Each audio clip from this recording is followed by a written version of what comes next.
What is their movie called? Metallica. It's like some kind of monster? Yeah. No, yeah, this shit's so stupid and hilarious. It gets me is... Watch this. They're children. I felt like it was an agreement. We're going to work from 12 to 4, and then we would not work. The 12 to 4 was a schedule that we came up, but it was based on you. Look at Kurt Hammett's face. He's like, oh, I don't like this. Which, okay, so he's bitching because they were planned to work from 12 to 4.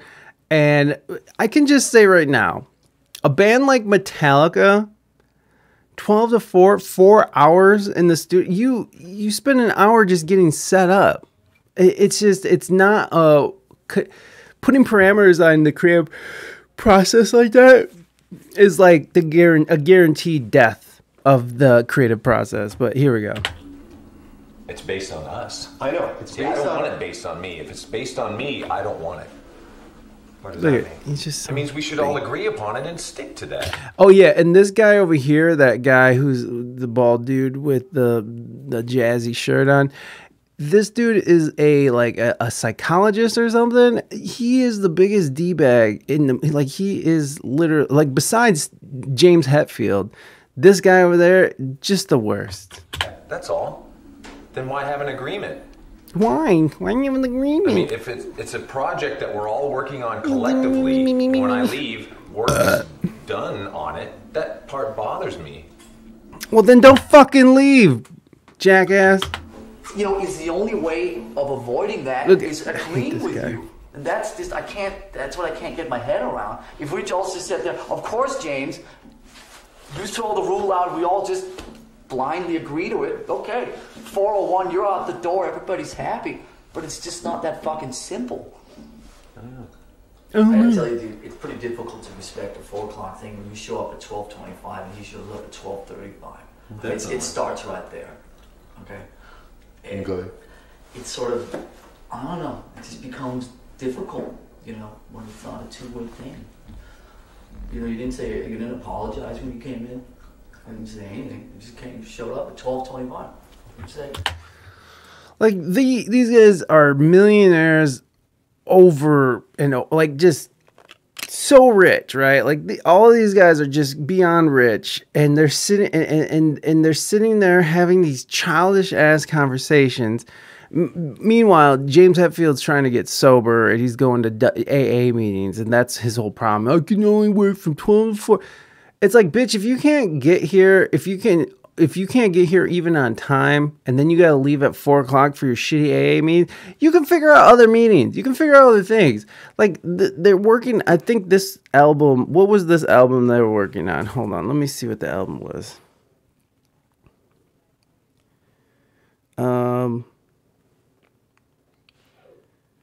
Is it some kind of monster?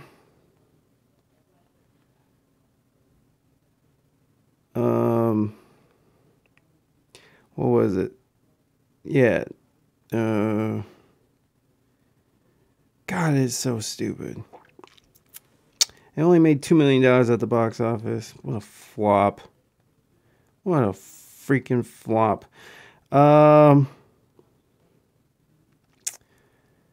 Some kind of, so Saint Anger. I believe they're making Saint Anger here. And which is it's not a great album. It's not great. I mean, they haven't had a great album since, what was it, Injustice for All. I mean, I know everyone points to the Black Album, but the Black Album is good, but it was such a departure from what they did. I remember seeing I want to watch this whole documentary, and let's just watch a little more, and then we'll go. Eggs aren't late.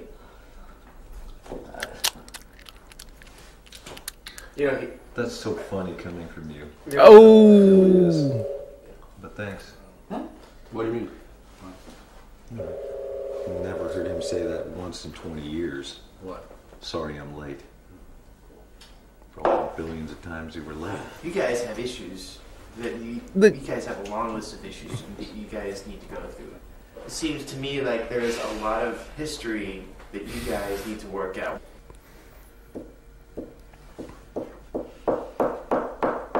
What is this? You know, I almost feel like a science project right now. You know, it's like I walk out of here and I feel it, you know, oh, so how did it go today with, you know, the project, the guy, you know. I don't like that. Who's saying that? I don't know. I'm assuming. That's in your head. You fucking. That's not Okay. good to do. Just No nobody. one's saying that, but Nobody wants to hear from fucking. No one wants to hear from rich rock stars complaining about, oh, the process is so hard with these guys. Look, I get it. I know how it is to be in a band with someone that you don't really like. That's been a long time since that's ever happened. That's happened to me, but it's like, man. At this point, they're so deep, they can't really walk away without blowing up the band. And then there's all kinds of legal issues that ensue. So it's so ridiculous. Chewing Loudly compilation. We won't do that to Rada. Okay. And then let me see. So, and they also, in this documentary, they hired Jason Trujillo, the new bassist, who is a fantastic bass player. He's fucking phenomenal bass player, actually. We should listen. Wait, what? Hold on. Lars. It sounds stock.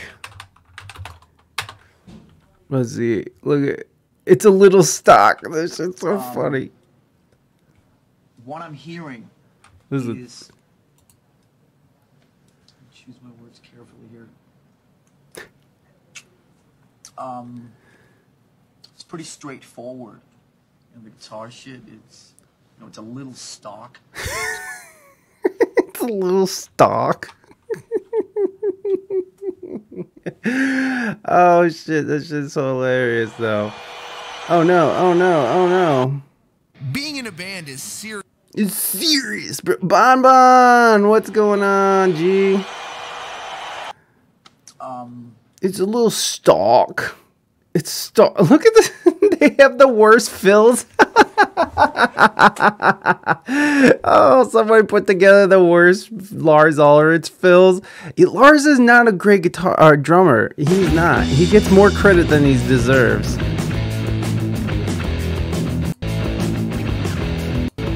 They're just shit out of it.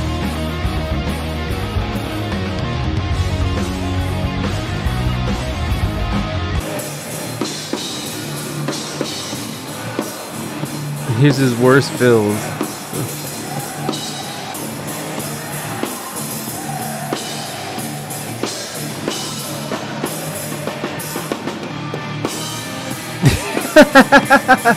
Boom, boom. It's not terrible. He's he does play like a beginner. But you know what? He's pocket. He's a pocket player. He's stock. What the fuck is that? It's not terrible. I mean, it's not horrible. It's not like he's fucking up the whole thing. How you doing, Bon? I hope you're doing well. We're just watching some Metallica be Metallica. Alright, next. Let's see the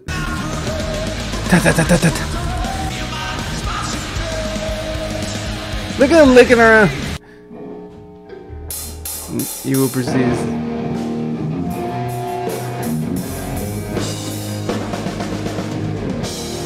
Dude, he plays like so rusty. He is so like he plays like every time he plays like he hasn't played his drum set in like 3 months. Like it literally. Boss is away this week, so I'm extra lazy. Went in late and home. Yes, Bon. That's how you do it. What? Yeah! That's amazing, Bon. You deserve it. You deserve it. How am I doing? Well, my family got me sick, so I'm starting to get sick, and I haven't had a day off in what feels like 3 years. And but I'm doing fantastic. I'm really happy to be doing things and able-bodied. But it does stink a little bit that I'm getting sick. So that's about it, though. Yeah, thanks. Thanks, fam. My son Saucy got sick and then got Raina sick. Saucy also got his cousins sick. His cousins out from California. He got them sick. And then now he's all well and jumping around and happy and life is good. And now Raina's getting over her sickness. And now I'm starting the cycle. Maybe you can hear it in my voice. It's a little scratchy. So it's a little annoying, but it's okay. It's okay. It's not as bad as these chicken soup. Yo, I'm ready. It's not as bad as these fills though. These Lars Ulrich fills. These are pretty terrible. Look, where are they practicing? They're fucking multi-millionaires and they're practicing in some like shithole. It looks like a place that a band that I would be in would practice, not like Metallica. Look at them go. Annoyed jerk face. He's playing all terrible. Out of tempo.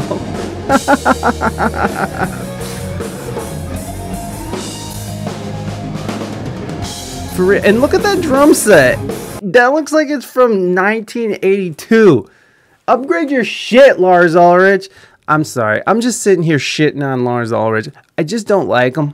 I don't like him. I love the band. I don't like the band members. Nader Tater. Welcome to the fun. I'm just clowning on Metallica because why not? they need a kick in the nuts once in a while. Lars stews in his anger. Did you take all the soul and the life out of the track in the last hour? Okay. The soul and the life in this track will always be there. It's the worst piece of shit we've ever done, and it's not leaving. Like you and Drake. We'll put it. We'll get a new category over it. Hold on. What did you say? We'll put it. We'll get a new category over it. We'll call it. The soul and the life in this track will always be there. It's the worst piece of shit we've ever done, and it's not leaving this room. We'll put it. We'll get a new category over it. We'll call it DOL, devoid of life, and we'll just put each song up there every time we work on it. See, I would interpret that as going forward into this phase of the music. I hate where this guy. It involves making decisions about what to keep and what not to keep. The concern about that's the integrity. Good. Let's spend some more time taking away from the few hours we have a day to make music by talking about psychobabble bullshit.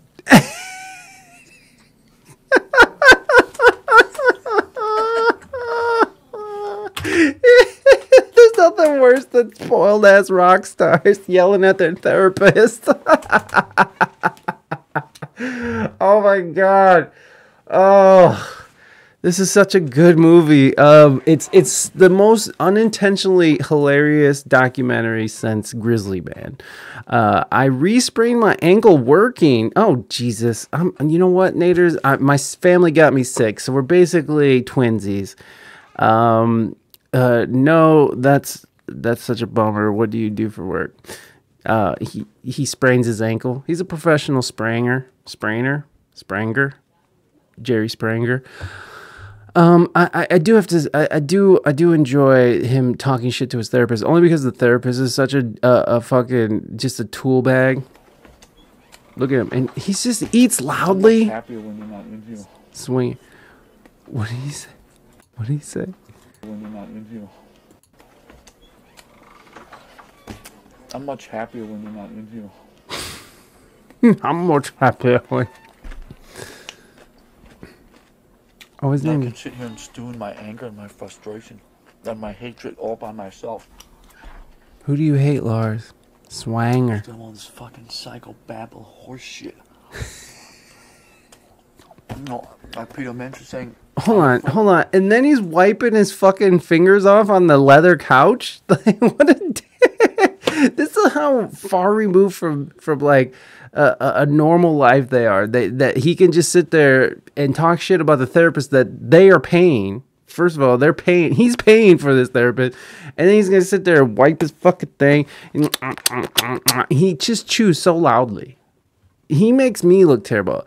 I remodel houses on top of a lot of other things. Oh, Naders, I didn't know you remodel houses. That's rad. I don't know anything about remodeling houses. Way of changing what has worked. 20 years of hatred. Sold 100 million records. Jesus. Now look at it. Why does he eat like that? Why does he eat like that? Why does he do that? He's a mouth breather, bro. James get heated about his drummer. Okay, I'm sure I'm gonna get DMCA'd. This is actually a pretty well-known documentary on the band, Dragging Knuckle. Dude, his fucking drum fills are knuckle dragging, man. Like, he is not a great drummer. Again, he can go like, he can do those things, but he's not a great drummer. Like, he's not like this standout drummer who's inspired the youth, right? Like, no one is inspired by this guy. And then to see his personality, like, this movie really did ruin Metallica for me. It came out around 2004, and it just shit all over my I still love Metallica. I still obey your master of puppets are pulling your strings. Like, that shit's dope. I love that. But goddamn, they are just like the most California douchewadders. Also, Lars is not from California. I think he's from what is he, Dutch or something? He's from the Netherlands. I don't know. He got nothing on Def Leppard. Yo, Def Leppard's drummer. We should just check that out. I agree. You're absolutely right, Naders, because he's not a fucking twat bag, first of all, and he is and he like created a whole system for himself. Hold on, we'll bring it. Like, he's the one-arm wonder, right? But he has like those trigger pedals. Def Leppard drum setup. Let's see. Okay, here you go. He's one of the best drummers in the world. I don't know about Rick that. Allen of Def Leppard getting there took some incredible resilience after he lost But an I would arm say in a he's one of the most accident. fucking tenacious drummers out there. I mean, even before he lost his arm, he wasn't the best drummer out there, but We visited Rick and his family. Selling rock bands. Come on, bitch. Let's get to the good stuff. Instead of this Here we being a go. snare drum, it would be, say, Tom 1. Just so your left arm would do. Absolutely what it. Lauren at their California This shit's home. dope. In their recording studio, Rick shows us his drum kit and how the technology allowed him to sound like he did before the crash. The foot pedals sort of mimic what your left arm would do. Absolutely what it does. Instead of this being a snare drum, it would be, say, Tom 1. Just so, let's see, I'm playing, you know.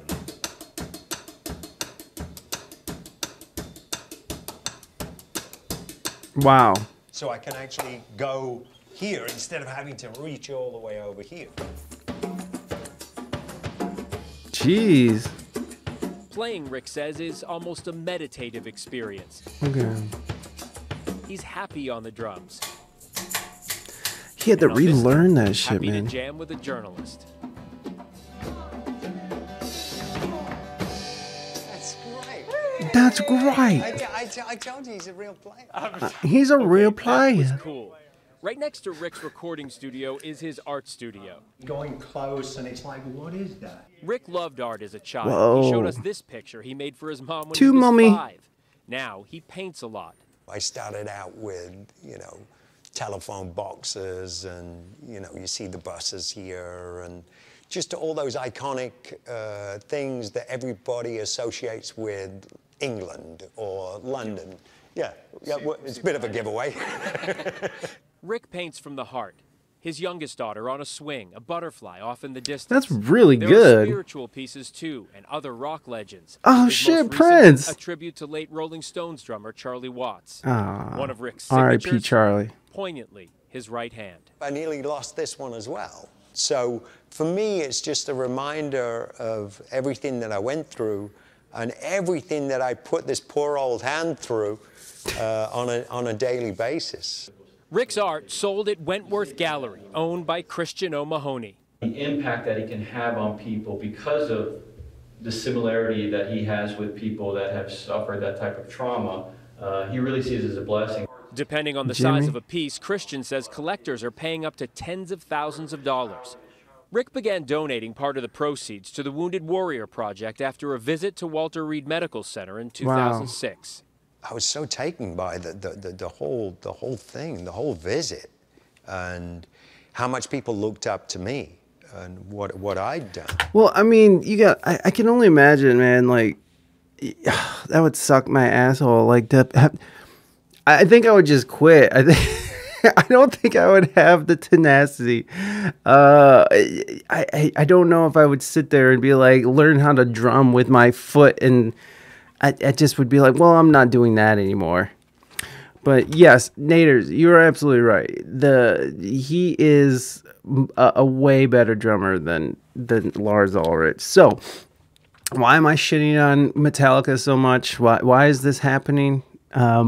Because they have, which I mean, I'd love to see a new updated documentary on them and see how they get along now that they're like old men.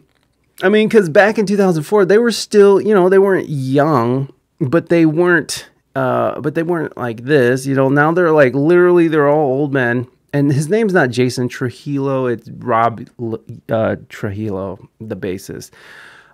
So, I mean, I just want to see if they're still. It's kind of stock, bruh. It's a little stock.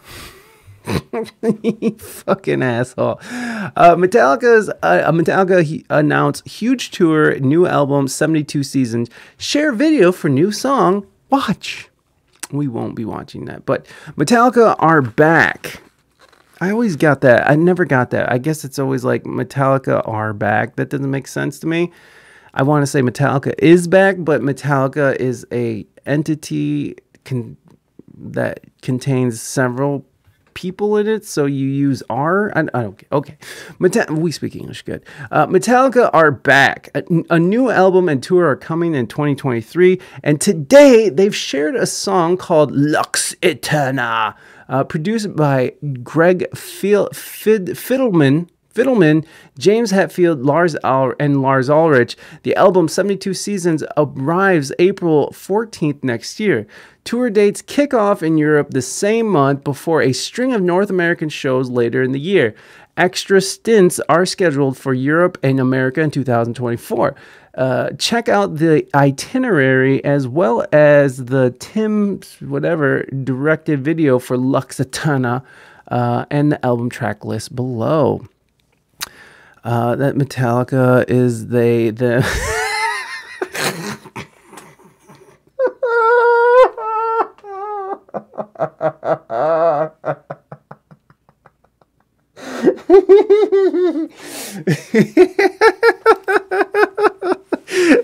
Metallica's non-binary, all right? Don't put them in a fucking pigeonhole. Fucking bigots!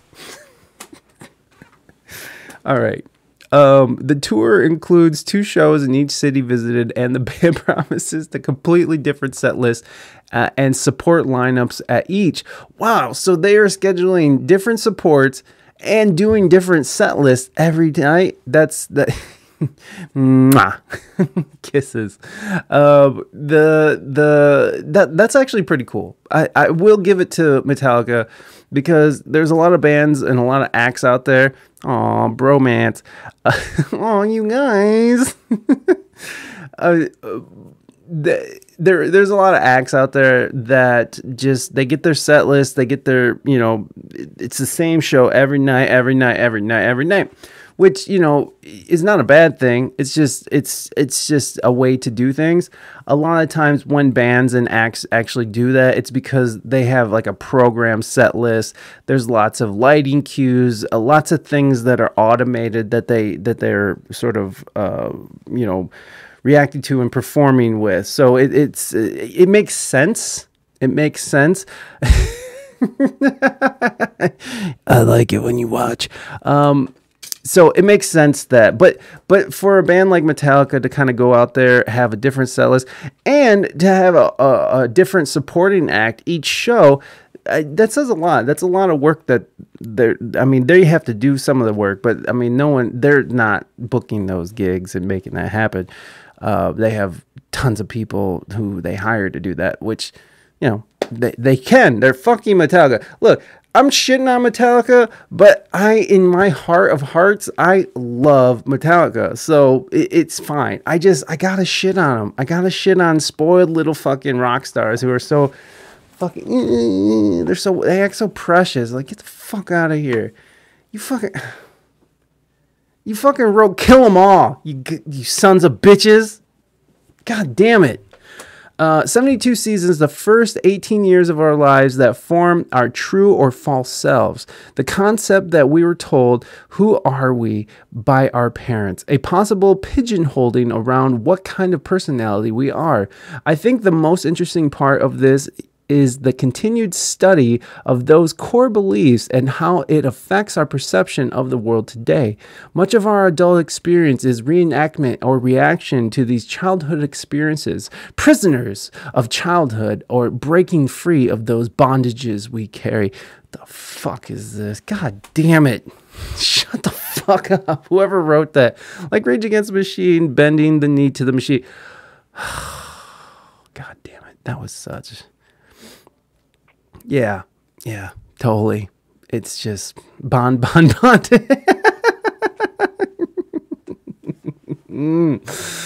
Oh, god damn it. 72 seasons arrives more than 6 years after its predecessor, Hardwired to Self-Destruct. Since then, they have reissued some classics, released a second live album with the San Francisco Symphony, commissioned a covers album featuring the likes of Phoebe Bridgers and Kamasi Washington, and broached the Billboard Songs chart with Master of Puppets after a prominent Stranger Things placement. Which, I gotta say, that fucking scene, if you guys like Stranger Things, that scene is fucking dope. When Homeboy's on top of his trailer in the Upside Down, fucking just slaying. Which he actually learned how to play that song for the show. Or maybe he just knew it. I don't know. In any case, he fucking slayed. That was a great scene. Great scene. And we're not going to watch the video. It's not worth it. I do want to hear it, though. I mean, I'm curious, you know. So here's the track list, which You Must Burn. Screaming Suicide. What the fuck? Sleepwalk My Life Away. Room of Mirrors. Crown of Barbed Wire. Crown of Barbed Wire Tattoo. That's what all right. Book signature controversy. What did Bob Dylan do with book signature controversy? Oh, and here's this is a pretty good this is a pretty solid tour, man. It's a 2-year tour, so that's crazy. They're coming to Detroit. I would actually go and see them because I've never seen them before. And I would go see them. I would like to see how these old farts get down. And then they're Seattle, Mexico City. Yeah. Oh shit, look, this is who's going to be opening up for them. The Architects, Mammoth, Five Finger Death Punch, sick. Ice Nine Kills, Pantera. How are they gonna do Pantera? How is Pantera still a band? Like, how are they allowed to exist as Pantera? Like, that's, I mean, come on, man. Dimebag and fucking Vinnie Paul, they're both gone now. Like, that's not Pantera. I mean, I think the band that handled changed the best was the Dead. I think they handled it the best because after Jerry died, they knew it. Everyone loved Jer Bear, right? Everyone fucking had a big old boner for Jer Bear. And the fact that fucking he died, they knew that changed the whole trajectory of the band, the whole sound of the band, and they decided to change the band's name. They after the Grateful Dead, after Jerry Garcia died, they changed their name to the Other Ones, and then they've had just different amalgamations after that. Like they've had like Further. What was the Other Ones? I think it was the Other Ones. I think I just said that, didn't I? Yeah, because they thought it was funny, right? Like the Other Ones, Cherry's gone. We're the Other Ones, which is very. I love that the self-awareness of the band and you know the lore that comes with it. I mean, they just have such a interesting story. It's just long, strange trip, man. Greta Van Fleet or Led Zeppelin 2.0 is going to be opening up for them. I can't believe Pantera is still a fucking thing. It just bothers me. It bothers me, okay? It bothers me that Pantera is still a band. Fucking do like the Dead. Just change the band. Just change the band name and it's something else. And you could still, I mean, they're trying to make money on the thing, but damn, without Dimebag or Vinny, like it's just the bassist and Phil, which I know Phil's the star of the show in some senses. And I mean, that was what was so cool about these metal bands is that the guitarist, the lead guitarist could be if bigger, like as big, if not bigger than the singer or more important. And Dimebag Darrell had such a unique sensibility on the guitar. He really did transcend the guitar and did amazing things with the floating bridge, the Floyd Rose floating bridge. Man, he really fucking murdered it. So I don't know how or why they feel like they should be on tour with Metallica with just the fucking asshole bassist and drunk ass crackhead